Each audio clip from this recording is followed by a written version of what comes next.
Some people like to look at the camera, but you'll forget it's there after a while. Okay, this is a People and Places project interview conducted by the Langston Boulevard Alliance. Today's date is December 5th, 2024. We're on site today at Rental Works in Arlington, Virginia. My name is Bennett King, and I'm a research assistant for the Langston Boulevard Alliance. And I'll go ahead and we'll start with you. Introduce yourself and where you're from and how long you've been here, that type of stuff. Sure. My name is Josh Vaile. I was born and raised in Arlington. Been here 39 years of my life, and been in small parts and larger parts, part of the Rental Works business for all my life, here and there. So business was started in '87, so I was about 2 years old, and so yeah, I've just grown up in Arlington. Most of my friends came from Arlington. And school district here, what school here? I went to school I was homeschooled until 8th grade, and then I went to a local private school called Rivendell down the street. And then in 9th grade, I was in a different private school, Trinity at Meadowview in Falls Church. And then I did a self-study for my senior year, and then I went to George Mason University for my undergrad. Okay, great. And how about yourself? Go ahead, Kip. Kip Vaile. I was born and raised in just north of Chicago, Illinois, about 20 miles north. Born in Evanston, same place my dad was born. Mm-hmm. And when I was 10, we moved to Detroit. And actually, we went all over the place. My dad was always looking for the right job, which he never found, and that's what took us here in the early '70s. Mm-hmm. And so I did I went to high school at Lake Braddock in Burt. And then went to we're in James Madison University. It was Langston Boulevard, Madison College when I first went, and then it changed names halfway through to JMU. We'll be busy for the next hour or so. And after that, I went to Tennessee with some friends, hung out with some friends and tried to start a business. And, I got my teaching certificate, and I was thinking I wanted to work with kids, and so tried teaching, and I hated it. I was a youth pastor at a church for a year, and I hated that. And basically just because they weren't good fits for who I am. And then that's the long-term plan. Both of those were in Tennessee. And then I was just trying to figure out, well, now what do I do? So my wife and I moved back here, and we got married in 1982. Moved back here in '83. And then I went back to work for a guy who does construction work, Scott Long Construction. He's a local builder who I've been in and out of construction work most of my life, and like getting my hands dirty, and good to see you. You know, my fingers cut, and you know, my kids would always check my hands to make sure I really been working when I come home from work. So I was just trying to figure out what's next. I had no idea. And you want to pick up today? Sorry, oh yeah, good point. So we moved back here to this area, like I said, in '83, and after a couple of years, a friend of mine who was in this tool rental business called me and said, hey, would you be interested, actually a friend of ours called and said, hey, would you be interested in going in the tool rental business with this guy? And initially I said no, but after him pestering me for a while, I said, okay, well, let's talk. And the funny thing is that during the time that I was in the construction business, I set up a profit center within the company, which basically was a tool rental division, getting all of his equipment so he could, what do you call it? Sorry, my mind just went blank. he owned a whole bunch of equipment. In order for him to be able to get reimbursed for that stuff, he had to have receipts. And so we created rental forms and all this kind of stuff. Mm-hmm. So that was my introduction to the tool rental business, even though I didn't know that's what I was doing. I've never had a master plan for my life. I always stumble through it and I find myself where I am. So that's kind of happened with this. He asked me if I'd like to move out to Maryland and help him. I said, once we had the diagnosis, Josh said, hey, let me come and help you at the business, because my film business is slow and it would help me, but it would also help you because you're just hurting yourself. And, you're not going to stop unless somebody's here to help you. So he kind of came over and saved me from myself. Because as long as I'm here, I'm going to keep doing this stuff, And so he was working part-time for since about January. Was it January this year? Sounds about right. And does freelance film work on the side, and that he decided back about a month ago to stop doing that and just do this full-time, so he could help me. Tim, who's been working here forever, just had a baby and he was going to be gone for a couple of weeks, and Josh didn't want me here hurting myself, and so he kind of stopped what he was doing to help me here. And part of the thought would be is if he was interested in maybe continuing the business, this would give him an idea what it feels like, having a freelance type work where you're just out and about and all over the place to all of a sudden be stuck in four walls. That's a huge gear shift. So although he's wired for the work and he's got that skill set, it's the day-to-day, can I see myself doing that? And so I think that's part of what he wants to discover over these next 6 or 8 months. Well, let's talk about that, Josh. You grew up in the building, but did you ever know you'd be at this point where, did you ever have the idea? No, I think even maybe a year ago or less, I never considered the possibility of taking over the business. And then, 2 years ago, I never would consider myself a candidate for working here, even on a part-time basis. I mean, I've helped out, over the years with big deliveries and stuff like that when my dad just needed an extra body. But, the idea of being at the front of the store and helping customers and learning the computer system. I purposefully never learned the computer system other than how to clock in and clock out when I was a kid, so that I could have That's really true. So that I could have the ability to just say, sorry, this customer needs some help.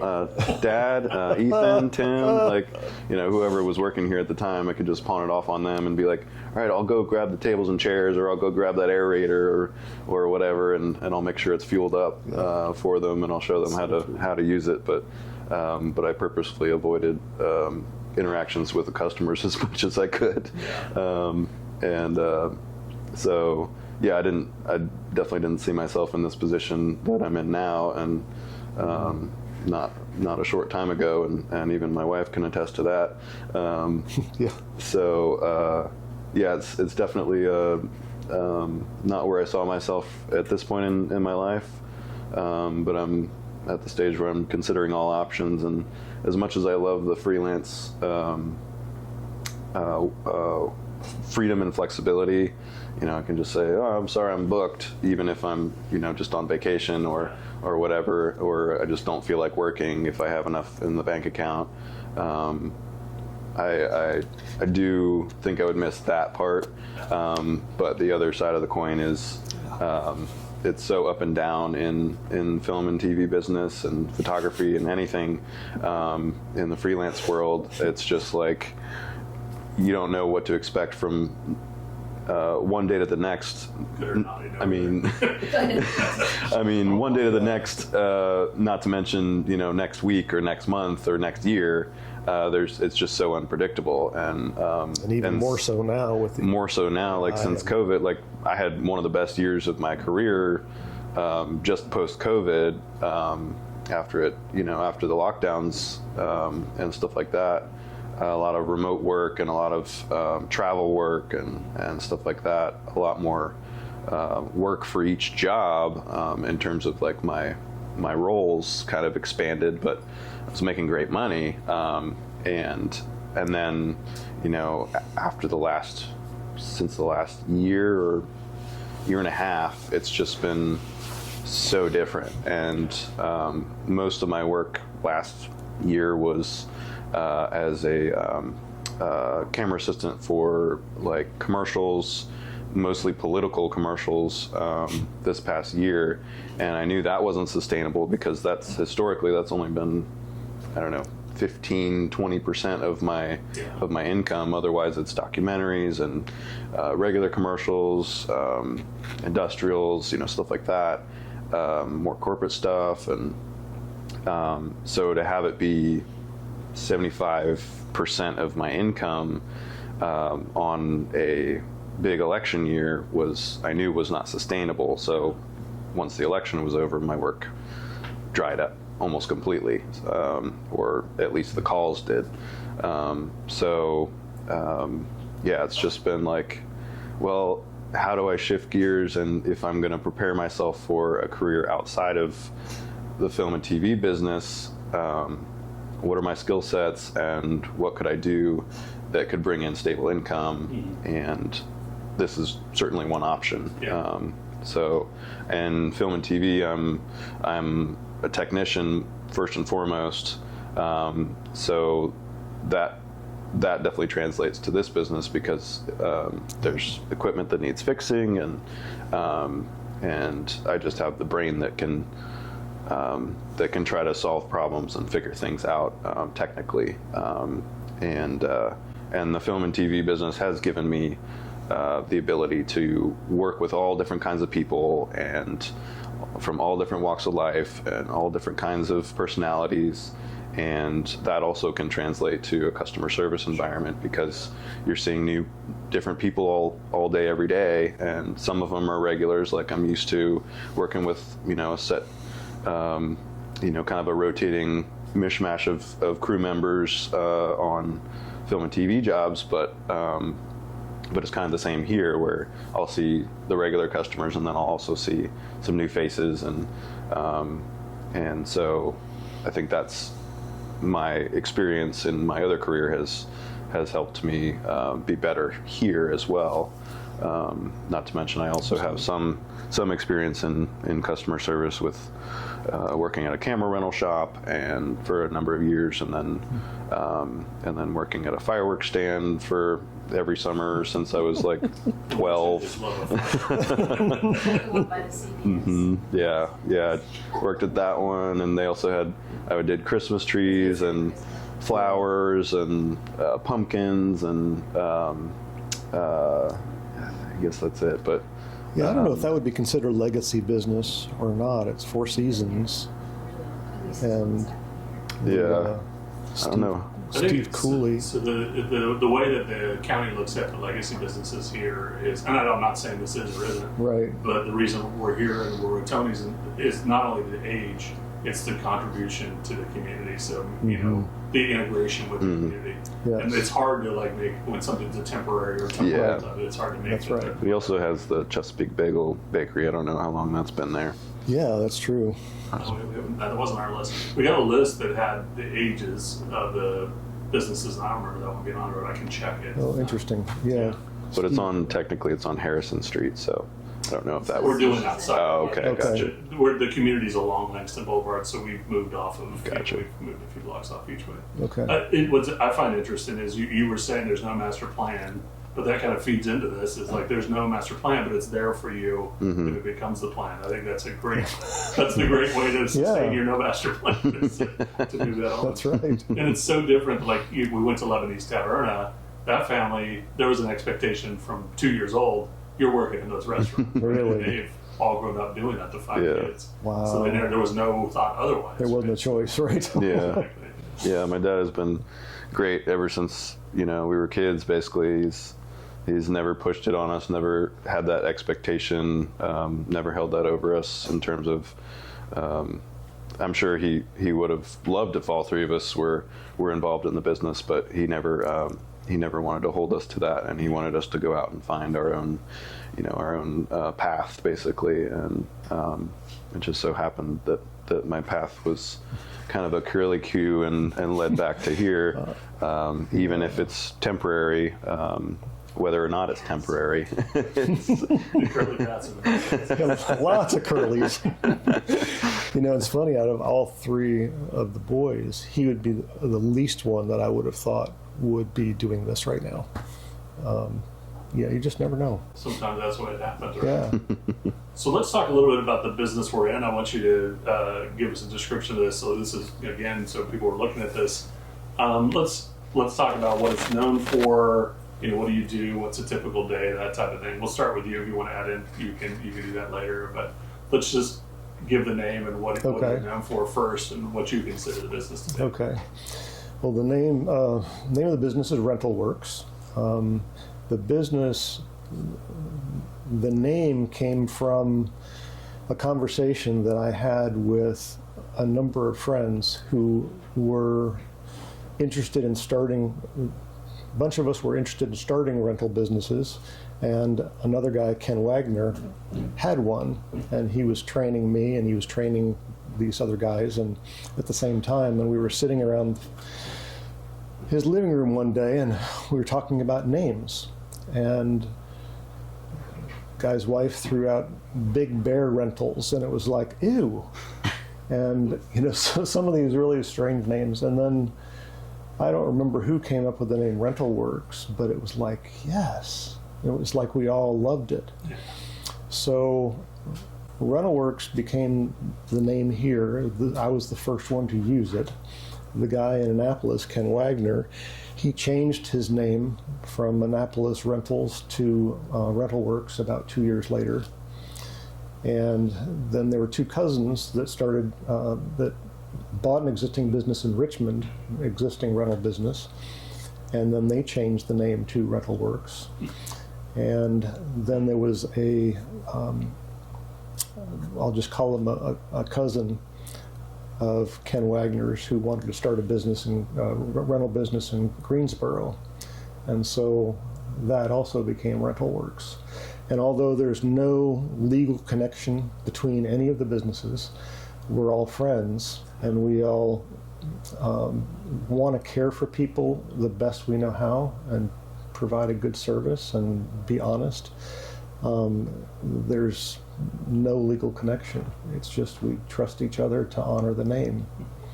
And so that's where the name came from. Just like with this business, if Josh would want to take the business over, the name would go with it. But if it was some corporation that came in and wanted to buy the business, the name probably would not go with that, because it's a family name, so to speak.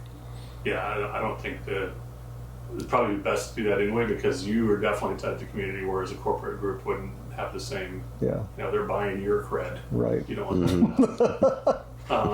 That's right. Okay, then what's the business known for? What would you say you're known for? Well, we're known for tool and equipment rentals. We do lawn and garden equipment, tillers, landscaping like aerators, and lawnmowers and trenchers and different things like that. But then we also do, pressure washers is probably one of our biggest rental items. Yeah. We've stocked probably 25 pressure washers, 4 different sizes, and that's my personal favorite. It's just like I become a 5-year-old kid when I'm using those things. I found It's it on just- my own. Yeah, they're so much fun. Yeah. I just can get lost in it. So that's a big one. Floor care equipment used to be a big thing, but when hardwood floors went out of style, that's not so much a big deal anymore. Concrete type equipment like jackhammers, concrete saws, those are pretty big things. I've heard you have do you have rentals for like entertainment events and things like that too? When we first started, we had china, glassware, everything, and that drove me crazy, and so sold off that equipment and just focused on the tool, because either one would have gone well, but I just couldn't see continuing with the party type stuff. But we kept doing tables, chairs, and small canopies. And so we'll do larger events like the Arlington County Science Fair that's done once a year at Wakefield High School. We provide all the tables and chairs for that. And most things are smaller, neighborhood type things. Weddings or receptions or birthday parties or whatever. That's what I had heard about is there was a lot of people have mentioned, we rent this during a party or something. Right. Yeah. Kids tables and chairs, that's kind of a big one too. You can't have that all here. Do you Yeah, have warehouses? we do. It's all here? Yeah, there's a full basement underneath. Oh, okay. And so that's where we've got about 200 tables and about 1,000 chairs, all downstairs. And then we've got an elevator so we can take stuff up and down. That was Ken Wagner's idea. So we took the stairwell out and put a hydraulic lift in. And so we can bring everything up, a stack of 50 chairs or whatever that I could never carry upstairs. No. When I was 26 and stupid, I could do it, but now I'm 66 and stupid, and I'd probably try. So. But your body tells you different. Right. Your brain. No, he's here to remind me, that's all. So, Josh, I want to ask that a different way. I mean, you grew up in this neighborhood. You grew up with friends knowing that you had this business. What did you grow up knowing it as, or what did your friends know this place as? I mean, The playground. a lot of times it was a playground for us. Oh, really? Like me and my friends, my brothers and their friends would, stop by, hang out here, grab a soda from the fridge, and ride the elevator lift up and down and annoy my dad. And we'd go, get food and snacks and stuff at the 7-Eleven and Slurpees and bring them back here and just hang out. And then there were also periods where me, my friends, and my brother's friends were working here part-time. So we'd work here for, sometimes during the summer, sometimes on Saturdays, or at a time we were open for Sundays, trying that out. And so a bunch of my friends worked here, and a bunch of my brother's friends worked here. Friends of friends worked here, so it was just kind of a community space where a lot of us would just hang out even if we weren't working. We'd just stop by, and so it's been not only a great resource for me and my friends growing up, but but also obviously the customers that have come in here for 30 plus years in some cases.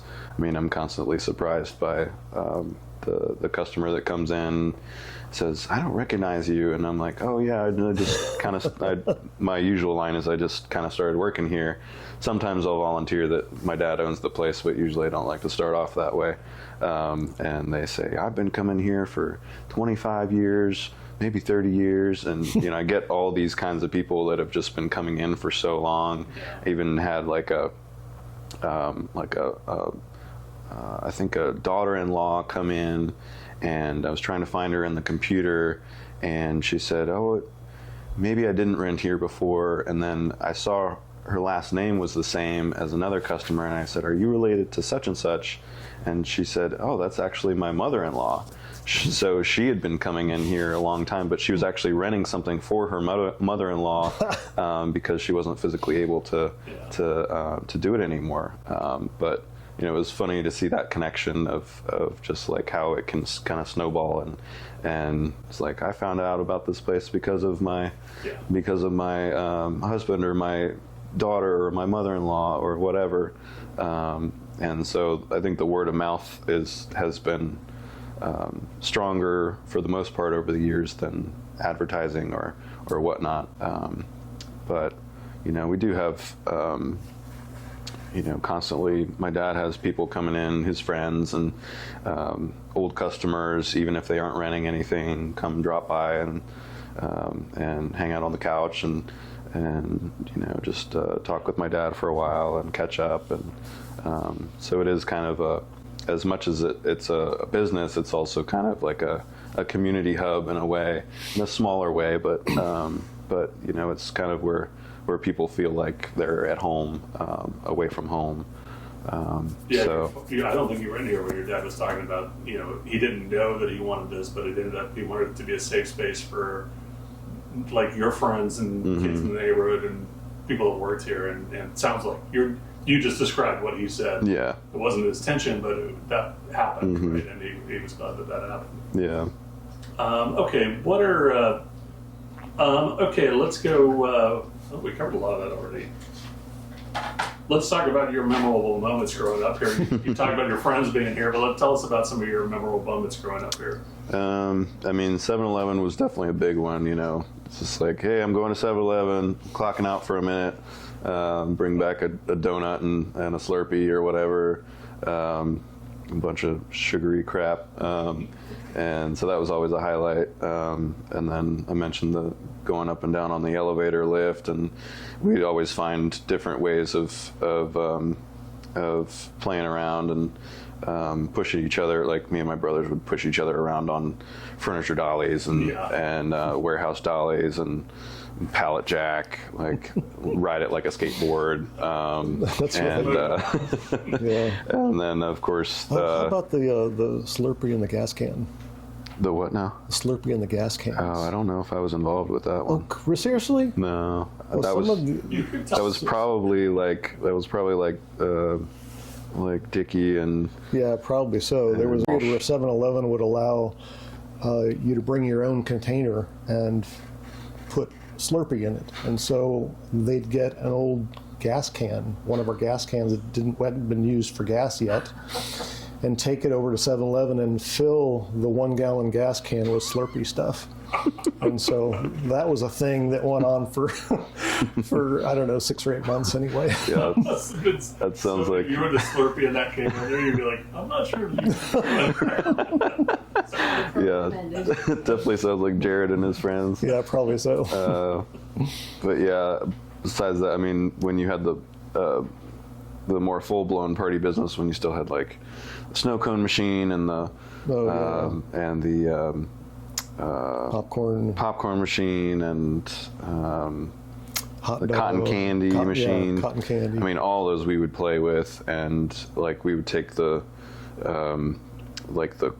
I think it was like a quart size just sugar for the cotton candy machine, and it was like, it looked like a milk carton. Like a half-gallon milk carton. It would open carton. up the same way, and we'd just like dump it into our mouths, just straight. And we did the same thing with the syrup for the snow cone machine. Pretty sure we probably opened up some that we shouldn't have. Sure. Sometimes there would be like leftovers that customers would bring back, and they would be like, half consumed. But yeah, we'd go to town on that kind of stuff. And there was, I don't know if it was this fridge, but one fridge was down in the basement at one point, and that was where all of the employees would keep their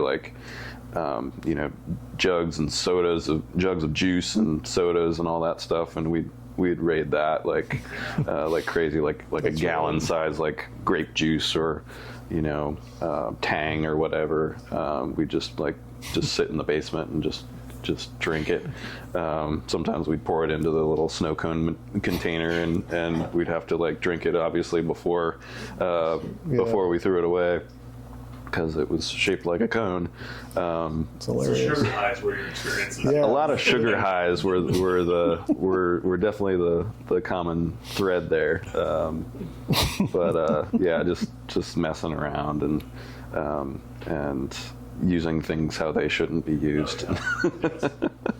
Because we were kids, you know. What else are we gonna do? We used everything the wrong way. Oh, yeah. So many things. It was, I love it. yeah, you get in lots of trouble. My grandfather was especially not happy with me most of the time. Let's talk about some of your favorite memories, Kip. Oh, gosh. I think really just watching these guys be kids here, it just did something to my heart. You know, just I just think of I'm fascinated with how a woman looks at her baby when the baby's been born, and every time she wakes up, she looks over and the baby's there, and she's looking at the eyelashes and the nose, and just experiencing it, and she's treasuring all these things in her heart. And in a manly kind of way, that's how I felt with having the guys around here. Even if they weren't working, they'd come over after school and hang out here. Yeah. It just meant so much to me. And being able to, and Ethan Poole, I wish he was here today. I'd love for you to meet him. Just an amazing guy. He's, really became a brother to me and best friend. And he was actually in my youngest son's wedding 2 years ago down in Tennessee, because Josh and John Marshall and Jared, they think of him as their uncle.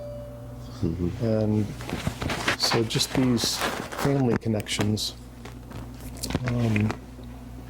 those are the things that I remember, that I really treasure. It's the people. It's not we had the best business day ever and those kind of things. It's these guys.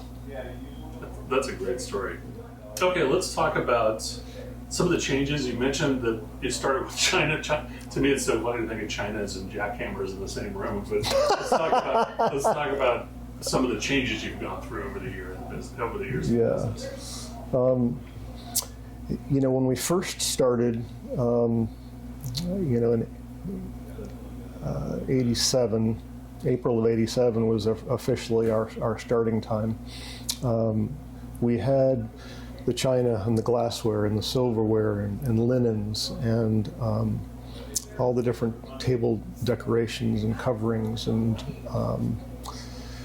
what are those things with little mirror balls that you could? Oh yeah, the disco ball. Yeah, that thing, and then all concession equipment. Because being a small business, you don't really know what's going to work. You hope what is going to work, but you don't know. So we tried both of those, and there are some businesses where both of those still work, and they're under one roof. But it's really a unique situation to make that happen. So after a few years of realizing that I wasn't really equipped to deal with mothers of the bride, how can you fix a stain on a tablecloth? Whereas if somebody had a jackhammer that's broken, that's easy. You just give them another one and they continue with their work. Or if they get mad, it's just like, that's the kind of anger I know how to pacify, but I don't know how to pacify the mother of the bride people. Yeah, and so I couldn't, I just wasn't wired for that. Yeah. And, I'm sensitive, and so I get my feelings hurt by these people, and so I just didn't want to do that. That's what really it came down to. So this Ken Wagner, he had a party business too in Annapolis, and so I sold all the party stuff that we had to his store there because we had the exact same china patterns and everything like that. So I had a built-in buyer for all of that stuff, and then just took the money and invested in more in tools and equipment. Things that I've seen that have changed is like tillers, for example. People used to really be into doing their gardening and getting out there and flower beds every year and vegetables and all that kind of stuff. I had back 30 years ago, I had like 8 or 10 tillers, and they'd stay crazy busy. Now I have 4, and they don't stay busy much at all. And I think people in this area have just gotten so busy with doing other things and being in the rat race that they don't have time for that kind of therapy. So I've definitely seen those things change. And then the flooring equipment that I mentioned before, people don't have the hardwood floors, they put carpet over top of them, and so they're not refinishing them. And so we're not doing that type of equipment anymore. I still have it. We've sold off a lot of it. But pressure washers sort of took their place. Do you see it? Does it change rapidly, or is this something over time that slowly changes? Maybe I'm just kind of a little slow to catch on to these things, but I think I just sort of notice after a while. That's a chainsaw. Sounds like it was next. Yeah, you could have caught that one, Sydney. Oh, funny. Okay, so what are some of the struggles that you've faced over the years, or even now, as you're moving forward? Probably one of the lowest points was when a lady threatened to sue me for,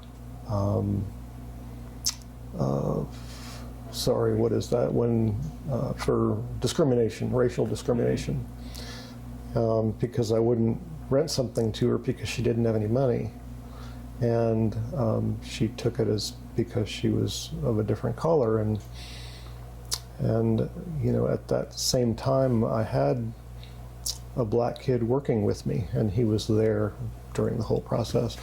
And so just going through all of that, where somebody actually was going to sue me, and the insurance companies ended up settling out of court just so they didn't have to go through all of that stuff. And they called and threatened my wife, and it was just that was probably one of the darker moments. It was pretty painful, and it was super upsetting for my wife, Gay. Didn't like that very much. Yeah, they don't tell you about that in business school, do they? No. Yeah, you don't learn about that stuff. They really don't. And then, people stealing, not returning equipment and having to deal with that, and realizing that, the police really aren't going to help that much. They're so busy with other stuff that's more important. They don't have time to chase down my sander. And so, there's just kind of feeling violated a little bit when people are taking these kind of things. But then I've sort of changed with it over the years, where I don't take it as personally. It's just like, okay, well, it's just stuff. I've got one thing right now, and it's just like, well, I probably won't never see it again. I'll jump through the hoops and do what I'm supposed to do, but it's probably gone, and that's okay.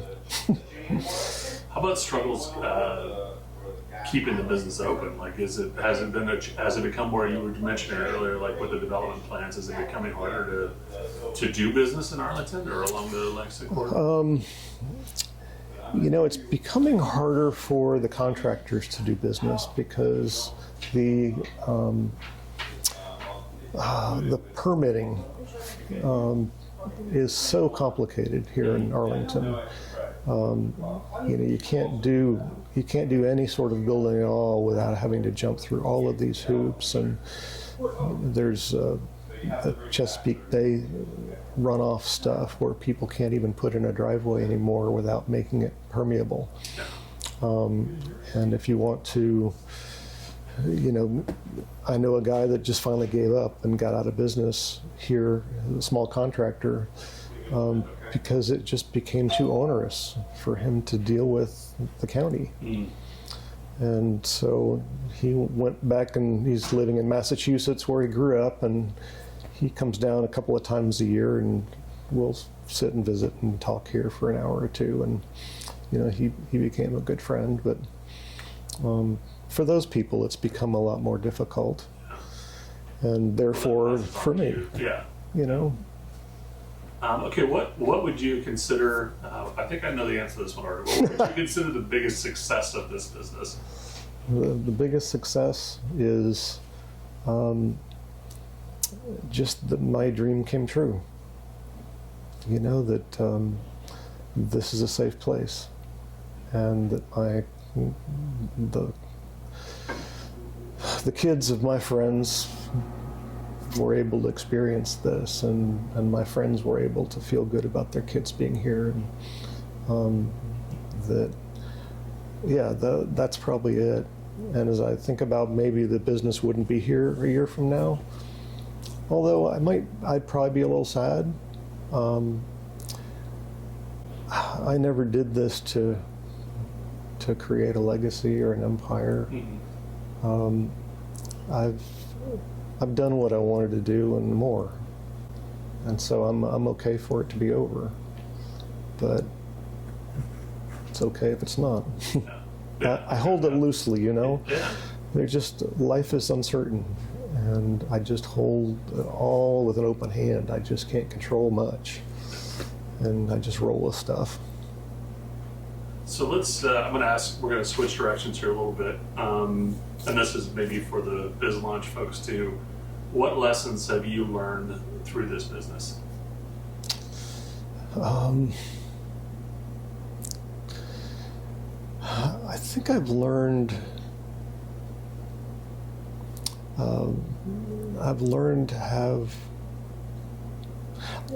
gentleness.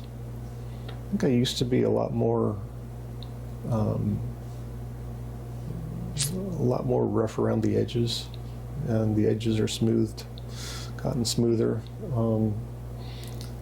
You know, the business has grown me instead of destroyed me. You know, become the man that I am now because of this business from almost 40 years. I grew up here, you know. That clip's going in. I like that clip.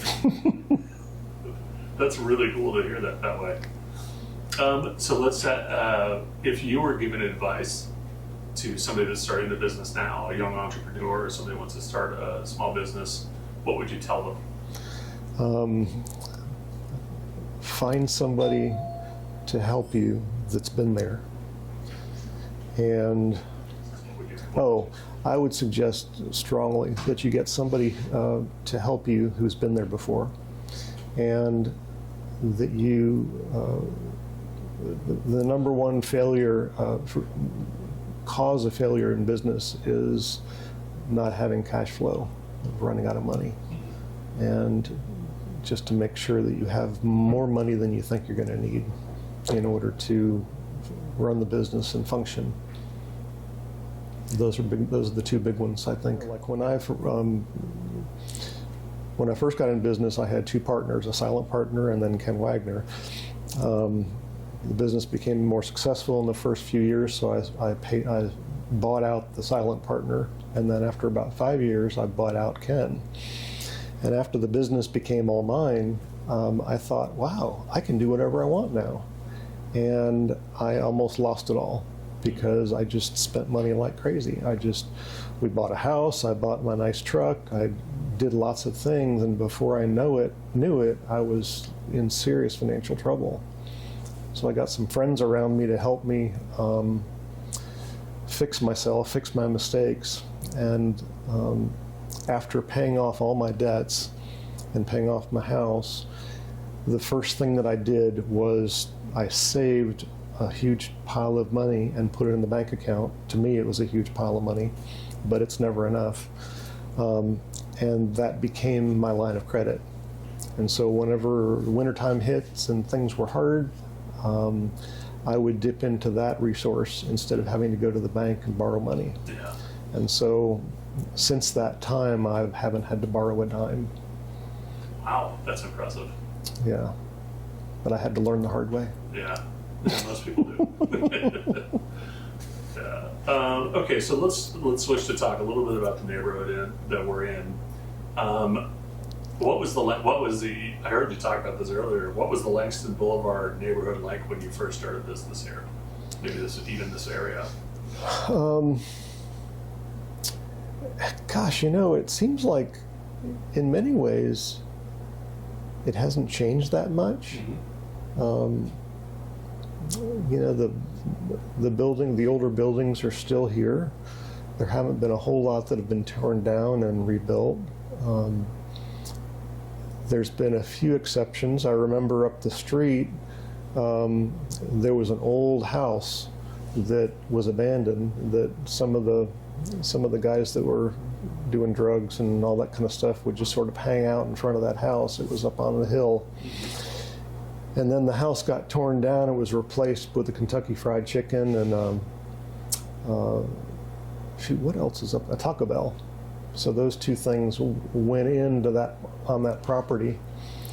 But that's really the only thing that I can think of that's really changed. Well, no, that's not true. 7-Eleven on the corner here, it was a Shell gas station when I first moved in. And across the street, where Preston's Pharmacy is, there was a Texaco gas station. And so both of those obviously got dug up and rebuilt into other businesses besides gas stations. So, yeah, Cindy was having fun. So, was that fun? Use the chainsaw. Sake of all that is good, no. For everybody's sake. Yeah, I was thinking you'd get some good shots out of that one. How about the people? So we talked about some of the environment that changed. Have you seen changes in the people that live here, or the people, the community itself? Gosh,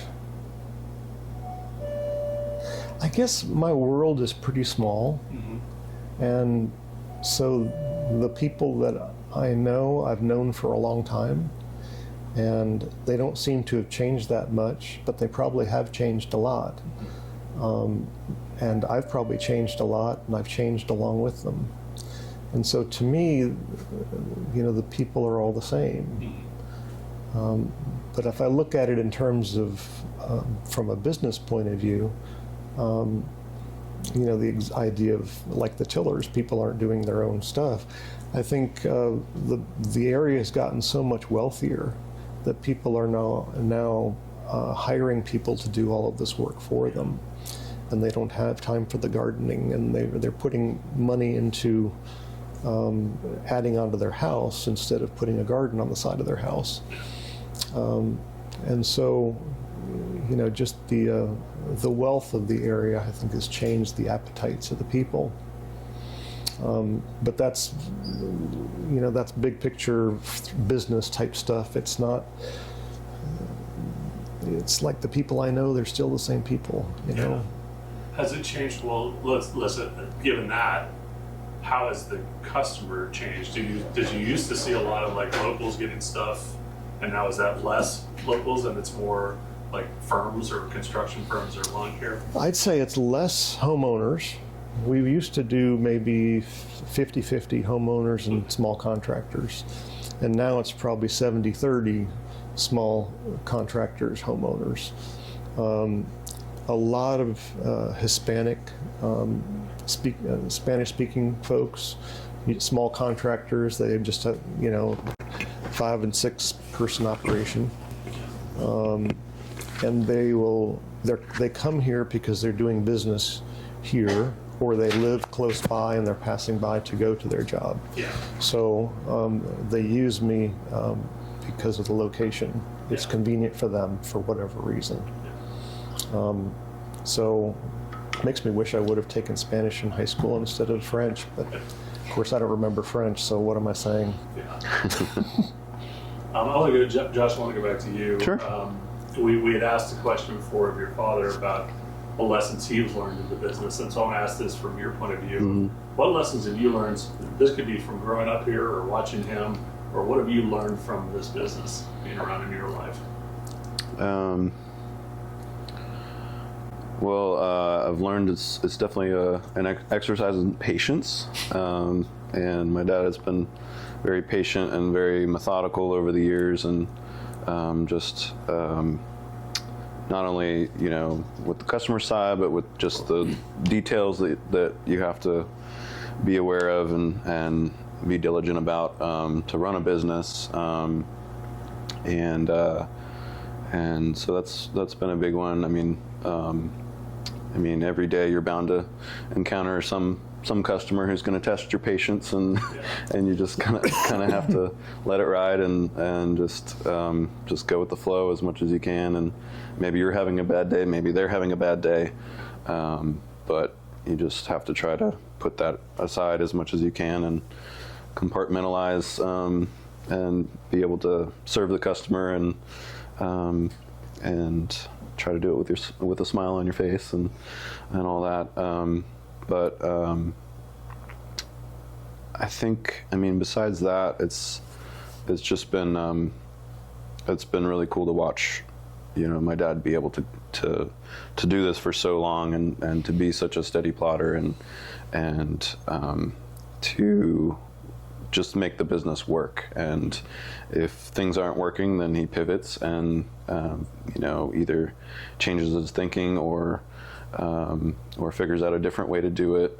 And so you're never done learning. You're never done experimenting. You know, it's what worked this year might not work next year, or what worked 20 years ago might not work today.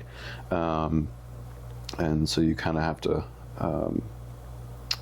be ready for those changes and be ready to implement those changes, and to watch my dad be able to do those kinds of things over the years to make sure the business is still profitable is really a testament to his strength, his patience, and his diligence, and so that's been really cool to watch. And it's good to know going in too, right? Right.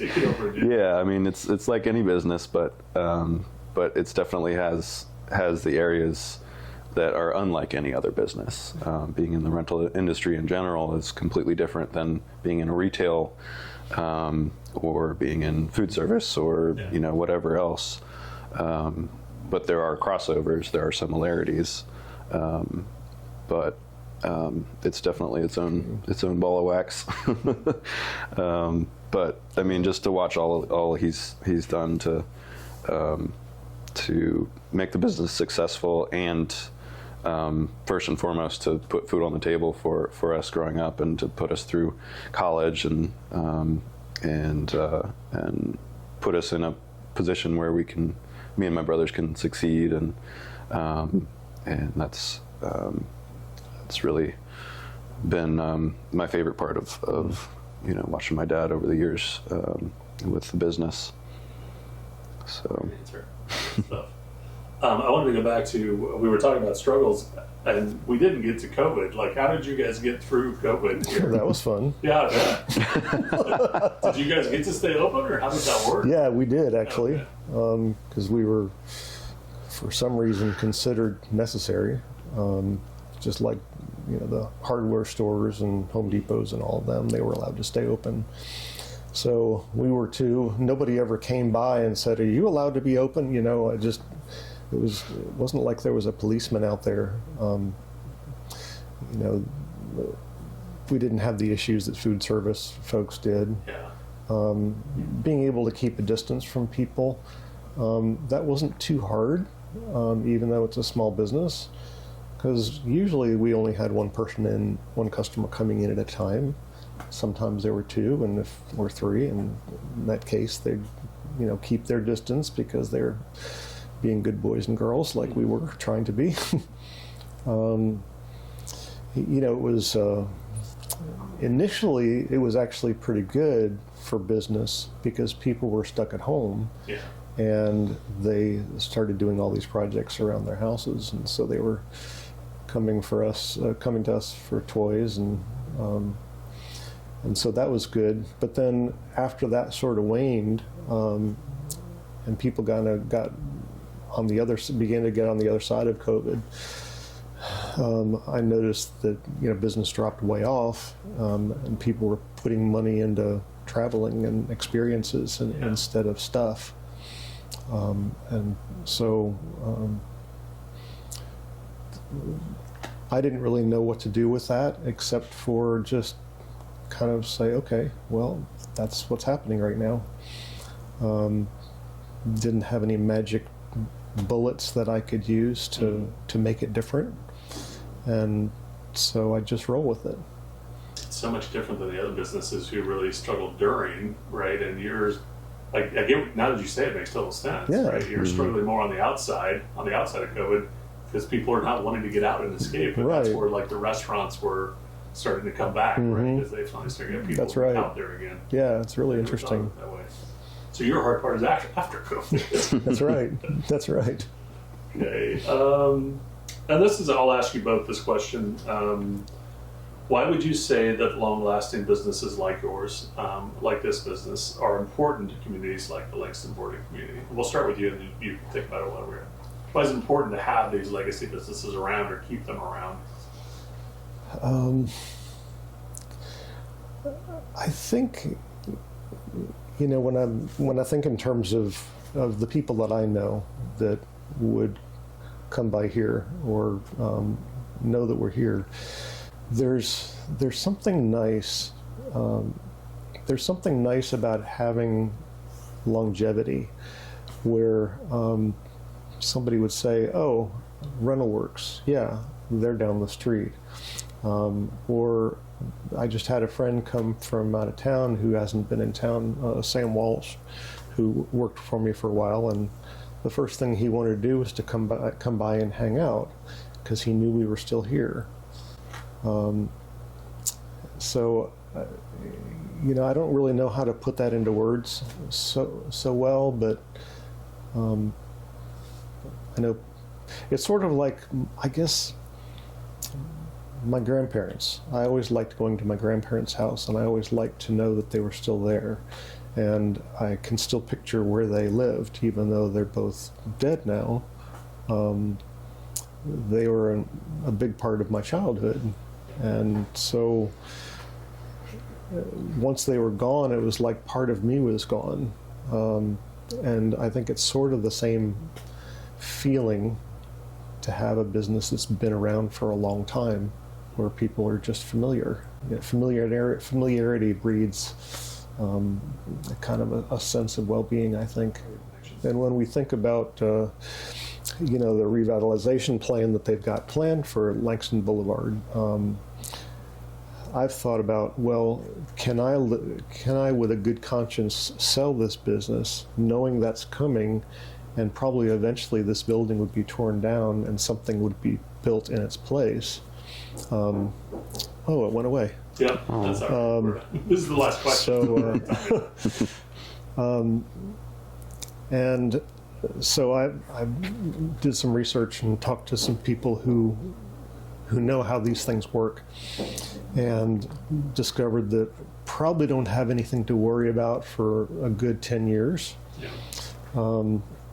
And so it puts me at rest knowing that I can legitimately sell this business, that it could be an ongoing entity instead of, you're going to have to be out of here in 2 years, and how are you going to do that?